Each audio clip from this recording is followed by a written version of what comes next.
What drives a man to crave human flesh and escape justice for it in 1981, Issei Sagawa, a diminutive Japanese student in Paris, committed a crime so grotesque it shocked the world. He murdered his classmate, Renee Hartevelt, ate her body, and walked free. Was he a calculating predator or a victim of his own warped mind? Before you dive into this horrifying true crime tale, hit that subscribe button, like this video, and share it with friends who love dark history. Comment below. Could a childhood fantasy turn someone into a cannibal born on April 26, 1949 in Kobe, Japan? Issei Sagawa seemed an unlikely monster. His father Akira was a wealthy businessman, president of Kurita Water Industries, and his grandfather edited the Asahi Shimbun, a prestigious newspaper. Issei's privileged upbringing included private tutors and elite schools, but his frail body set him apart. Born prematurely, he was so small he could fit in his father's palm, standing only 4 feet 9 inches as an adult. A 2011 Vice interview revealed his early health struggles, including enteritis, which left him weak and introverted. This fragility fueled a fascination with literature and darker desires. At age 6, Issei recalled staring at a classmate's thigh in first grade, thinking, "That looks delicious." His favorite fairy tale Hansel and Gretel wasn't about rescue, but the witch's hunger for flesh. By adolescence, Issei's fantasies turned sexual. He fixated on Western women, idolizing Grace Kelly for her beauty, which he felt he lacked. A 1972 incident at age 23 hinted at his growing urges. He broke into a German woman's Tokyo apartment, wearing a Frankenstein mask, intending to assault and bite her.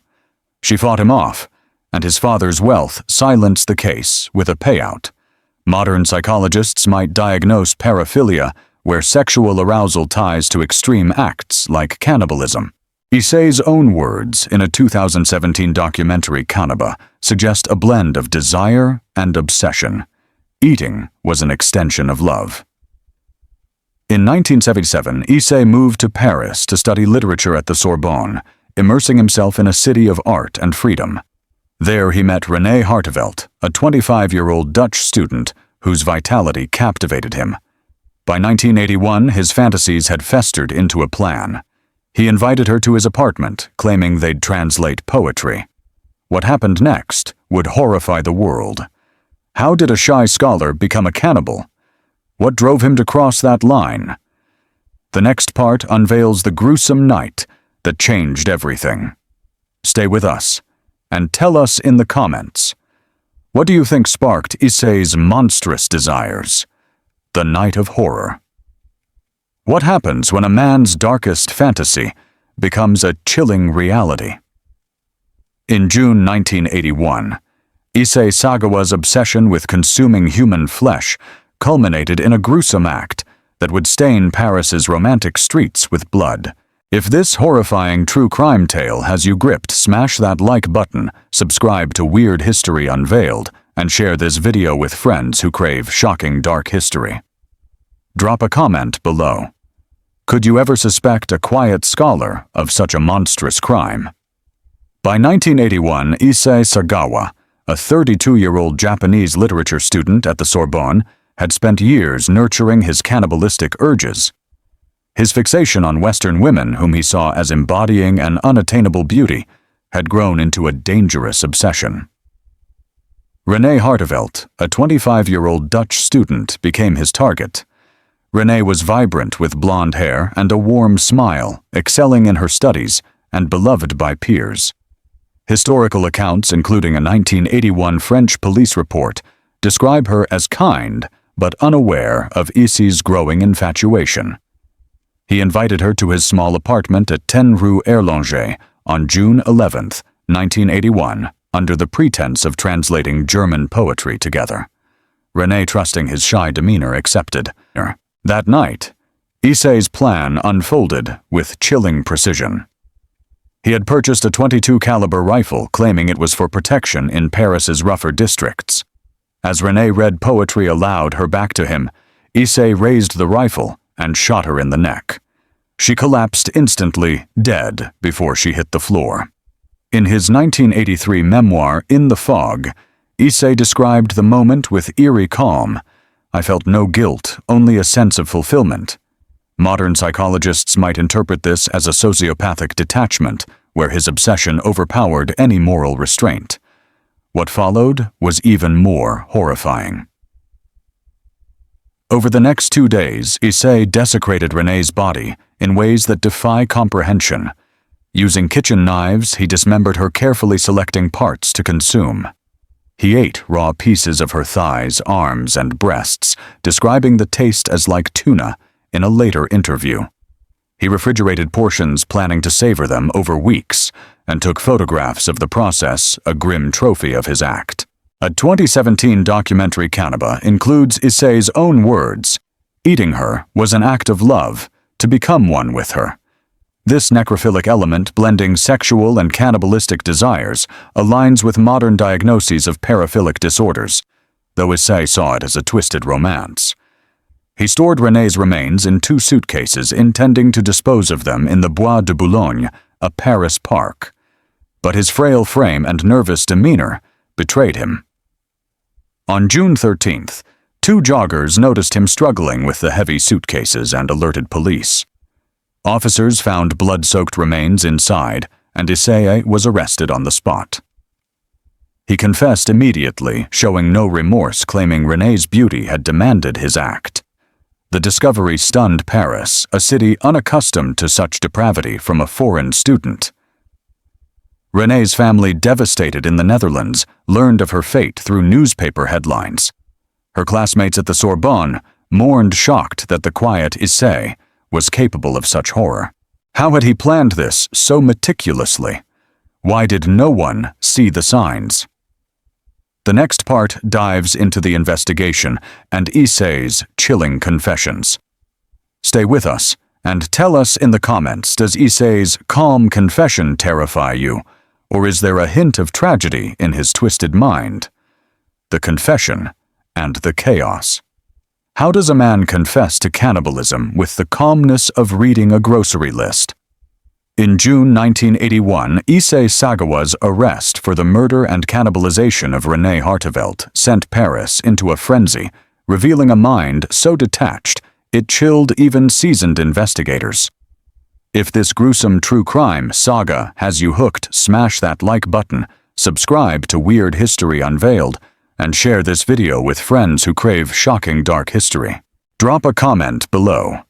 Could you sit across from a cannibal who shows no remorse? On June 13, 1981, Paris police apprehended Issei Sagawa in the Bois de Boulogne, caught struggling with 2 blood-soaked suitcases containing René Hartevelt's dismembered remains. The 32-year-old Japanese student didn't resist.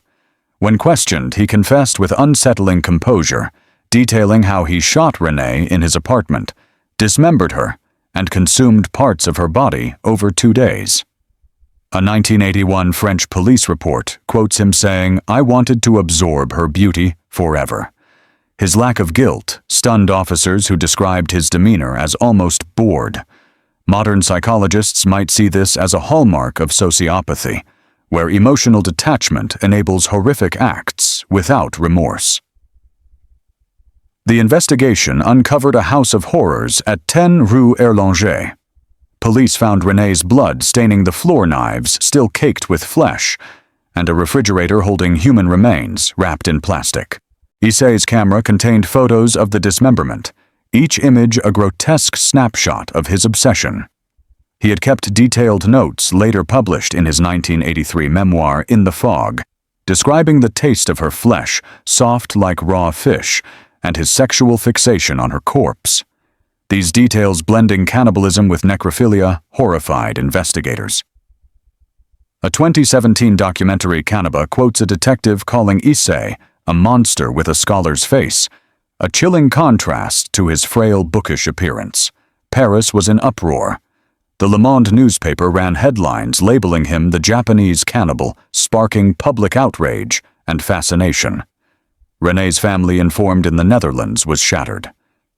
Her mother, Anna, later told a 1982 Dutch reporter She was our light, stolen by a devil. The Sorbonne, where both studied, faced scrutiny for failing to notice Issei's odd behavior. Classmates recalled his quiet nature, but no overt signs of danger, though one mentioned his intense stares at Renée during study sessions. Modern criminologists point to this as a red flag of obsessive fixation, often missed in seemingly harmless individuals. Issei's wealth and family connections complicated matters. His father, Akira Sagawa, a prominent businessman, hired top French lawyers, hinting at a strategy to exploit legal loopholes. Initial charges included murder and corpse desecration, carrying a life sentence. Yet Issei's calm confessions, paired with claims of mental instability, raised questions. He told police his childhood fantasies of eating flesh drove him a claim psychologists later tied to paraphilic disorders. His defense team argued he was insane, incapable of understanding his actions. This set the stage for a trial that would test France's justice system. The media frenzy grew, with tabloids sensationalizing the cannibal of Paris. Public opinion split. Some saw a sick man needing help, others a predator who manipulated his image. René's family demanded justice, their grief drowned and exacerbated by headlines. How would a court handle such a bizarre case? Could Issei's claims of insanity shield him? The next part explores the trial that shocked the world and its stunning outcome. Stay with us and tell us in the comments.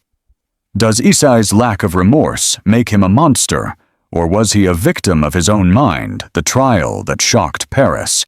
Can a man who admits to eating human flesh convince a court he's too insane to be punished? In 1983, Issei Sagawa's trial for the murder and cannibalization of René Hartevelt gripped Paris, exposing a legal system unprepared for such a grotesque crime. If this chilling true crime saga has you riveted, smash that like button, subscribe to Weird History Unveiled, and share this video with friends who love dark history. Drop a comment below. Could a courtroom ever deliver justice for such a horrifying act? After his arrest on June 13, 1981, Issei Sagawa spent 2 years in a Paris detention center awaiting trial. Charged with murder and corpse desecration, he faced a potential life sentence. The trial, beginning in May 1983, drew global attention, with reporters packing the Palais de Justice. Issei, now 34, appeared frail and composed, his small frame dwarfed by the courtroom. His defense, funded by his wealthy father, hinged on insanity. Lawyers argued that Issei's lifelong cannibalistic fantasies, detailed in his confessions, proved he was mentally unfit to stand trial. A 1983 French court document quotes him saying, "Eating René was my destiny. Her beauty called to me." Modern psychologists might diagnose a severe paraphilic disorder, blending sexual obsession with cannibalism. But in 1981, such conditions were poorly understood. The prosecution painted a different picture, portraying Issei as a calculating predator. They presented chilling evidence photographs of René's dismembered body, his detailed notes on her taste, and the blood-soaked knives found in his apartment. A forensic expert testified that Issei's methodical dismemberment, preserving flesh in his refrigerator, showed planning, not madness. René's family, watching from the gallery, wept as her mother Anna described her daughter's kindness, demanding justice. A 1983 Le Figaro report notes the courtroom's silence as Anna spoke. He stole her life, her dignity, her humanity. Issei's testimony was surreal. He spoke calmly, describing his act as an expression of love, claiming René's spirit approved. His 1983 memoir, In the Fog, excerpts read in court, detailed his ecstasy in consuming her horrifying jurors. Yet his defense called psychiatrists who argued he suffered from schizophrenia or a delusional disorder, citing his childhood fantasies and 1972 assault attempt. The prosecution countered that his ability to lure René and evade suspicion showed cunning, not insanity. Public opinion was divided. Some Parisians saw a sick man, others a monster exploiting mental illness, The trial exposed flaws in France's legal system. Insanity pleas were rare, and forensic psychiatry was still developing. After weeks of testimony, the judge declared Issei criminally irresponsible due to mental illness, ordering him to a psychiatric facility indefinitely. This stunned René's family, who expected prison. The New York Times in 1983 called it a legal escape, noting public outrage in Paris. Issei showed no emotion, later telling a reporter, "I regret nothing but getting caught." His calm demeanor fueled debates. Was he truly insane, or a master manipulator? The verdict left Paris reeling. René's family felt betrayed, their grief compounded by a system that seemed to fail them. Issei's confinement was only the beginning of his bizarre journey. What would happen in the asylum? How would his story take an even stranger turn? The next part explores his time in psychiatric care and the shocking path to freedom. Stay with us and tell us in the comments. Did the insanity verdict shock you, or was it the only way to handle Issei's case, the asylum, and the loophole? How does a cannibal walk free after confessing to a crime that horrified the world? In 1983, Issei Sagawa's insanity verdict sent him to a psychiatric facility. But his story took an even stranger turn, exposing cracks in the justice systems of two nations. If this chilling true crime tale has you gripped, smash that like button, subscribe to Weird History Unveiled, and share this video with friends who crave shocking dark history. Drop a comment below. Could a legal loophole ever justify freeing a man like Issei? After his May 1983 trial, Issei Sagawa was committed to the Paul Guiraud Psychiatric Hospital in Villejuif, near Paris. Deemed criminally irresponsible due to mental illness, he faced indefinite confinement rather than prison. The facility known for treating severe cases housed him in a secure ward. Historical records from a 1984 French psychiatric report describe Issei as cooperative but unrepentant, calmly discussing his cannibalistic act as an expression of love. Psychiatrists diagnosed him with a personality disorder and possible schizophrenia, noting his fixation on consuming human flesh since childhood. Modern experts like those in a 2017 documentary Cannibal suggest his behavior aligns with paraphilic disorders, where sexual and violent impulses intertwine. But in 1983, treatment options were limited. Issei's time in the hospital was short-lived. His father, Akira Sagawa, a wealthy Japanese businessman, leveraged his influence to secure Issei's transfer to Japan. In August 1984, just 15 months after the verdict, Issei was deported under a legal agreement between France and Japan. French authorities, overwhelmed by public outrage and media scrutiny, agreed, believing Japan would continue his confinement. The Le Monde newspaper in 1984 called it a diplomatic dodge, noting France's eagerness to rid itself of the cannibal of Paris. René Harteveldt's family, already devastated, was furious, feeling justice was slipping away. In Japan, Issei was admitted to Matsuzawa Psychiatric Hospital in Tokyo. But his father's wealth and connections again played a role. A 1985 evaluation by Japanese psychiatrists controversially declared Issei sane and no longer a threat, citing his lack of further violent acts. Modern criminologists argue this was a rushed assessment influenced by cultural stigma around mental illness and pressure from Issei's family. In May 1986, a mere 22 months after his arrival, Issei was released. He walked free, never having served a day in prison for René's murder. The decision shocked the world, with the Japan Times reporting public dismay and international criticism. Issei's freedom was a slap in the face to René's family. Her mother, Anna, told a 1986 Dutch newspaper, "He took my daughter's life, and now he lives his own." In Japan, Issei's case sparked debate about mental health laws and extradition policies. He settled in Tokyo, living off family money, and began crafting a public persona. His lack of remorse, evident in letters he wrote to friends, hinted at a chilling future. A 1986 note later published read, "I miss René's taste, but I'm free to live my truth." The world watched stunned as Issei's story veered into the absurd. How could a confessed cannibal roam free? What would he do with his newfound liberty? The next part explores Issei's bizarre rise to fame and the public's morbid fascination. Stay with us and tell us in the comments. Does Issei's release outrage you, or was his mental state too complex for punishment? The cannibal celebrity. How does a man who ate his classmate become a media sensation? After his release in 1986, Issei Sagawa didn't fade into obscurity. He embraced a grotesque fame, turning his horrific crime into a bizarre career. If this unsettling true crime saga has you hooked, smash that like button, subscribe to Weird History Unveiled, and share this video with friends who crave shocking dark history. Drop a comment below.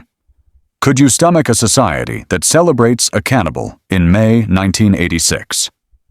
Issei Sagawa, now 37, walked out of Matsuzawa Psychiatric Hospital in Tokyo, a free man. Declared sane by Japanese psychiatrists, he faced no further legal consequences for the 1981 murder and cannibalization of René Hartevelt. His release, facilitated by his father's wealth and influence, sparked outrage. A 1986 Asahi Shimbun article reported protests outside the hospital, with locals calling him a danger to society. René's family in the Netherlands was devastated, her mother telling a reporter, "He profits from my daughter's death." Yet in Japan's sensationalist media culture, Issei found an unexpected stage. Rather than hiding, Issei leaned into his infamy. In 1989, he published In the Fog, a memoir detailing his crime with chilling candor. The book, describing René's taste and his sexual fixation, sold thousands of copies, shocking critics, but captivating a morbidly curious public. Modern sociologists, like those in a 2017 Cannibal documentary, compare this to Japan's fascination with taboo figures, where shock value fuels fame. Issei appeared on talk shows, his soft voice and frail frame disarming hosts. A 1990 TV appearance had him joking about his unique tastes, drawing nervous laughter. He wrote restaurant reviews ironically critiquing meat dishes, and even starred in adult films, playing roles that mimicked his crime. This celebrity status horrified many. Women's groups in Japan protested, arguing his fame glorified violence. A 1991 petition with 5,000 signatures demanded media bans, but outlets ignored it, chasing ratings. Issei's wealth, inherited from his father, let him live comfortably in Tokyo, where he gave interviews boasting about his freedom. In a 2009 Vice interview, he said, "I'm living proof you can do anything and thrive." Modern psychologists see this as narcissistic behavior, using fame to validate his delusions. His unrepentant attitude, calling René his soulmate, deepened the pain for her family, who avoided public comment after 1986. The global reaction was one of disbelief. Western media like the New York Times in 1990 called Issei Japan's grisly celebrity, questioning cultural differences in handling crime. His case exposed Japan's lenient mental health laws, where short evaluations could override serious charges. Issei's fame also inspired art. His manga, The Fog, turned his crime into a graphic novel, further blurring lines between horror and entertainment. What kind of society embraces a cannibal? How did Issei exploit his notoriety? The next part delves into his later years and the lasting impact on René's memory. Stay with us and tell us in the comments. Does Issei's fame disgust you, or is it a twisted reflection of modern media, the later years of infamy? What does a cannibal do with a life unburdened by punishment? After his release in 1986, Issei Sagawa's bizarre fame only grew, turning him into a macabre fixture in Japan's cultural landscape, while René Hartevelt's memory faded into his shadow. If this chilling true crime saga has you gripped, smash that like button, subscribe to Weird History Unveiled, and share this video with friends who crave shocking dark history. Drop a comment below. Could you live in a world where a killer like Issei thrives in the spotlight? By the 1990s, Issei Sagawa, now in his 40s, had settled into a life of perverse celebrity in Tokyo. His 1989 memoir In the Fog was just the beginning. He published more books, including The Taste of a Woman in 1992, which graphically recounted his cannibalistic act, selling thousands despite public outcry. A 1993 Japan Times report noted bookstores displaying his works prominently capitalizing on morbid curiosity. Issei became a media darling, appearing on talk shows and even hosting a cooking segment ironic for a man who ate human flesh. In a 2000 TV interview, he smirked, "I know good meat when I taste it, chilling viewers."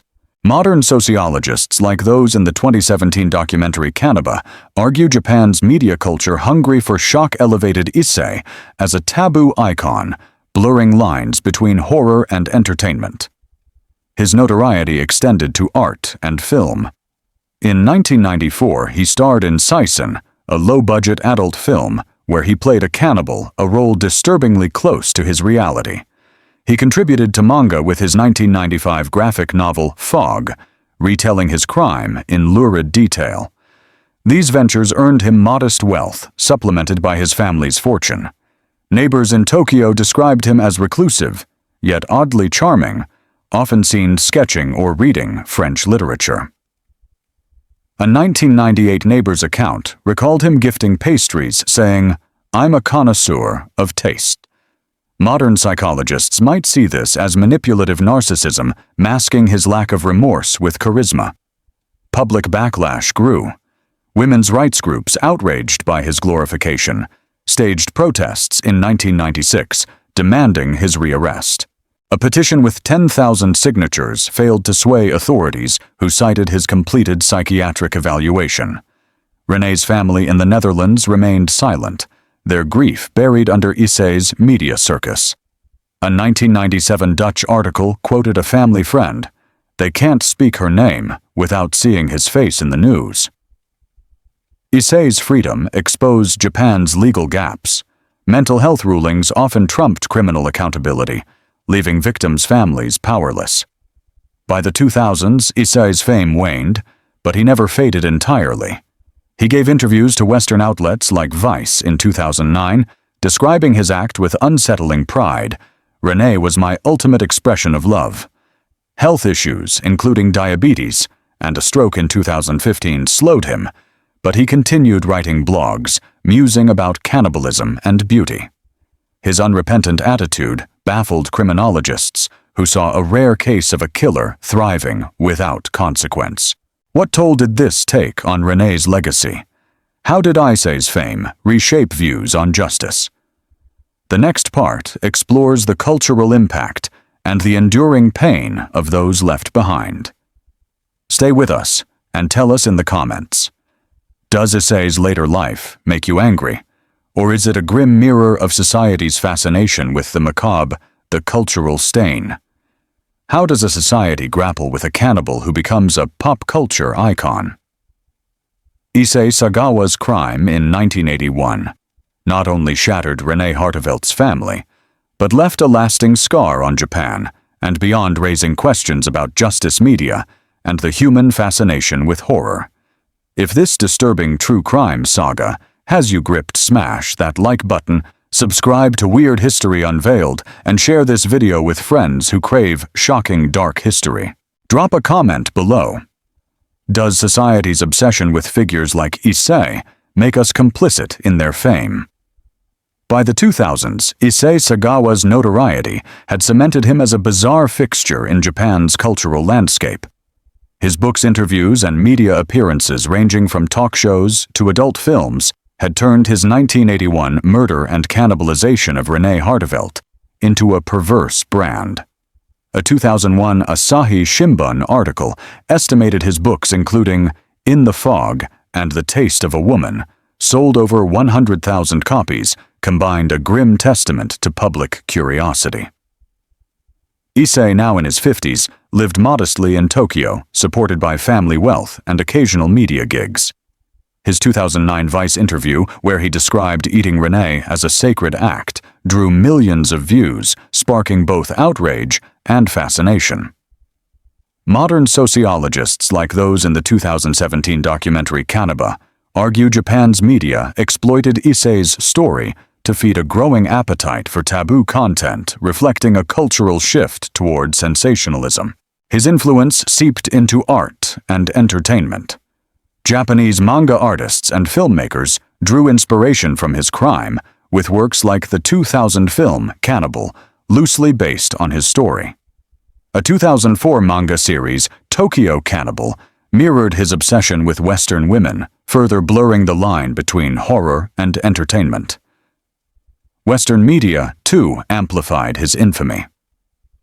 A 2011 BBC documentary, The Cannibal That Walked Free, criticized Japan's legal system, noting how Issei's 1986 release exposed gaps in mental health laws. Criminologists pointed to Japan's reluctance to revisit psychiatric rulings, allowing Issei to evade further scrutiny. Renee's family suffered in silence.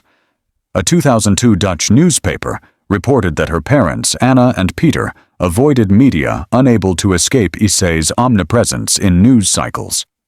Their grief was compounded by Japan's refusal to extradite him for further trial, a decision rooted in sovereignty laws. Activists in Japan, particularly women's groups, continued to protest Issei's fame with a 2005 rally, demanding stricter media regulations. Yet these efforts failed against the tide of public intrigue.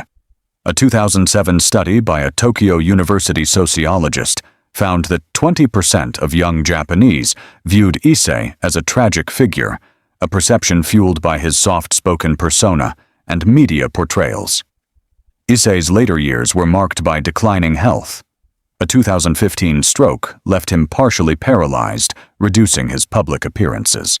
Yet he continued blogging, musing about beauty and flesh until his death in 2022. His unrepentant attitude, calling Renee his muse in a 2018 interview, left psychologists baffled, suggesting a narcissistic personality disorder untouched by therapy. His case forced Japan to tighten mental health evaluations in 2008, a belated reform. What legacy does a cannibal leave behind? How did Renee's memory survive this circus of infamy? The final part unveils the enduring impact of Issei's crime and its chilling lessons. Stay with us and tell us in the comments. Does Issei's cultural impact horrify you? Or is it a dark reflection of our own curiosity, the haunting echoes? What happens when a cannibal's legacy outlives his crime, casting a shadow over justice and morality? Issei Sagawa's horrific act in 1981 and his subsequent fame as the Kobe cannibal didn't just shock the world. It forced us to confront the dark allure of infamy and the failures of systems meant to protect us. If this chilling true crime saga has left you reeling, smash that like button, subscribe to Weird History Unveiled, and share this video with friends who crave shocking, dark history. Drop a comment below. Does Issei's story make you question society's obsession with monsters? Or is it just too horrifying to comprehend? Issei Sagawa's death on November 24, 2022, at age 73, closed a grim chapter, but his legacy endures as a macabre, cautionary tale. After his 1986 release from a Tokyo psychiatric hospital, he lived nearly 4 decades as a free man, profiting from his 1981 murder and cannibalization of Renee Hartevelt through books, interviews, and media appearances. His works like In the Fog, 1989, and The Taste of a Woman, 1992, sold over 200,000 copies by 2010, per a Japan Times estimate, feeding a public fascination with the grotesque. His final years, marked by a 2015 stroke and diabetes, saw him retreat from the spotlight, but he never stopped writing. A 2020 blog post chillingly reflected, "Renee lives in me, forever," showing no remorse, even in decline. Modern psychologists, as noted in a 2021 Psychology Today article, see this as a rare case of unrepentant paraphilia, where his cannibalistic desires remained central to his identity. René's family in the Netherlands never found closure. Her parents Anna and Peter passed away in the 2000s, their lives haunted by Isay's fame. A 2012 family friend statement to a Dutch newspaper said, "They died with her name tied to his horror." The lack of justice Isay's release, due to a 1986 psychiatric ruling, sparked reforms in Japan. A 2008 law tightened mental health evaluations for violent offenders, requiring longer observation periods, partly inspired by his case. Yet for René's loved ones, this was too late. Her memory, once vibrant, was reduced to a footnote in Isay's infamy, a tragedy compounded by media sensationalism. Isay's story reshaped cultural narratives. His influence lingered in Japanese horror, inspiring films like Tokyo Gore Police 2008 and manga exploring taboo desires.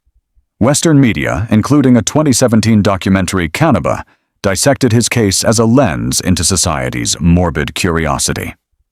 A 2019 University of Tokyo study found that 15% of Japanese youth viewed Issei as a cultural rebel, a disturbing sign of how fame can sanitize horror. Globally, his case highlighted legal disparities.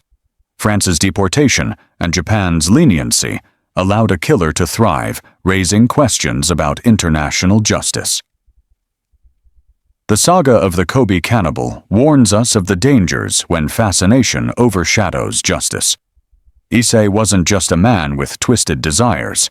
He was a mirror reflecting society's willingness to elevate monsters for entertainment. His unpunished life underscores a chilling truth. Some crimes are so shocking, they defy consequence, leaving victims forgotten. If Issei's tale horrifies you, hit subscribe, like this video, and share it to spread this dark history. Comment below. What's the most disturbing part of Issei's legacy? Want more shocking tales of historical figures?